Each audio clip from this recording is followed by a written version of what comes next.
Hello, my name is Igor. I'm 31 years old and I'm from Russia.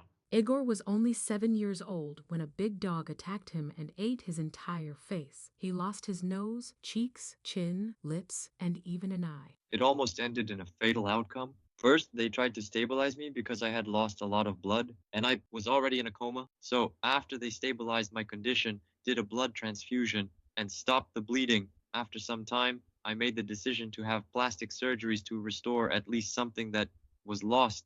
Because of all this, I was completely wrapped in bandages. So my whole head was wrapped up like a mummy. When I came out of the coma, I didn't talk at all for a while. So I had to learn to talk all over again, like a child. Igor realized that the most important thing for every human is the tongue. Even if you don't have lips and it is difficult to say some sounds clearly, you can still do this. You'll just need to do some practical work to learn this new skill. He communicated with gestures and writing. So I would signal like that, and it often happened that they would give me a notebook.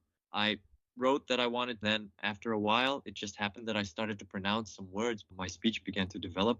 At first, it was something completely unclear, like a person who was just starting to develop again. His speech skills. For many years, the boy was forced to stay at home and could only communicate with his family. So before his parents sent him to a public school in Germany, where he began to communicate with other teenagers, Igor fully regained his speech skills at home without anyone's help. The most important thing is your tongue. If you practice it correctly, then it's quite possible To learn to talk. For example, I speak German almost without an accent, like a real German, because it's one thing when you're learning the language from books, you develop an accent, and sometimes you pronounce it incorrectly. but it's different when you're Talking to a person and saying, I'm saying this word, it seems to sound right, but where do I put the stress? They explained this is how you need to place the stress. Pronounce it like this. They show you in practice how to do it. You hear it and you practice. Practice solves a lot.